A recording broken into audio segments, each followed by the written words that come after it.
Насрать на казахов, на людей, на идеологию. А Турция – это единственная надежда. Вот, я хотела вас спросить. Вы же служите в тюркском батальоне, правильно? Я? Его не существует. Все до сих пор мусолят эту тему, уже 2 года прошло. Расскажите мне об этом. Настало время раскрыть правду. Да. 2 года все верили в эту сказку. Какой-то, если я не знаю кто, раз уж мы идем ва-банк, кто-то из влиятельных людей в Украине, местный, додумався найти богатих турків. Я думала, що... Чекайте, є легенда про те, що ви служите в тюркському батальйоні, і принаймні, що навіть були чутки, що Туреччина фінансувала цей батальйон. Все фігня? Ось, слухайте уважно. В моїй крові 53-я окрема механізована бригада. Це бригада гладіаторів. Чому гладіаторів? Тому що у гладіаторів девіз, «Ідущий на смерть приветствує тебе». 53-ю окрему механізовану бригаду завжди кидали на самі важкі напрямки. Це Волноваха, це Бахмут, це Авдіївка, це Вугледар. А тюркский батальон, если продолжим на кацапской мове, да, специально, нашел какой-то идейный мужик, я даже не знаю, кто это, но мне в 2 словах обрисовали. Если я правильно это понял, опять же, это не с моих слов, я передаю то, что я знаю. Нашли какого-то чучмека, причем он натуральный чебурек, прям,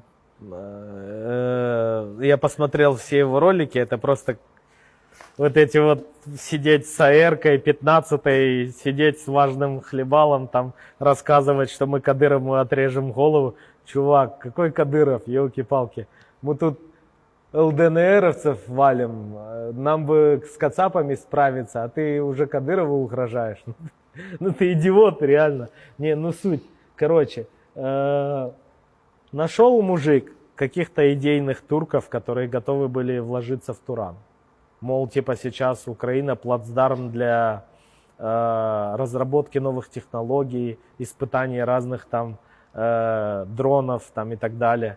И вот он собрал очень много денег, поделился с этой обезьяной.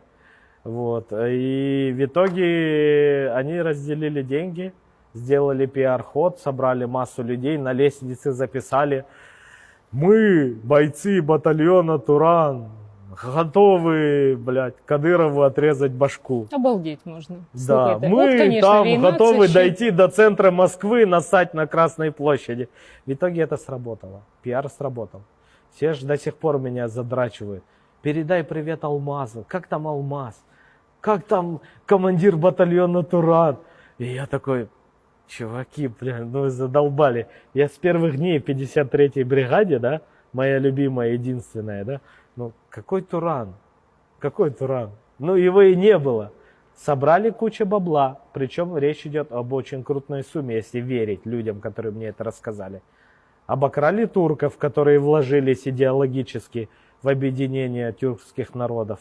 И просто живет себе сейчас чувак в Америке. Обычный чебурек, который вчера был парикмахером где-то в Подмосковье. Сегодня он в Америке там живет и прячется. Авантюрист? Ну. Турана нет. Турана нема. Турана нет. Я ничего не имею против Кыргызстана. Кыргызстан наши братья.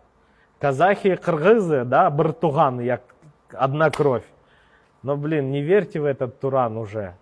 Туран возможен только когда турки действительно сами возьмутся и создадут реально армию, когда вся Средняя Азия присоединится к турецкой армии, там образно, вместе с Азербайджаном, который показал там, ну, свои силы. Как думаете, это в перспективе, это где-то лежит в стратегии? Мне уже насрать, я европеец.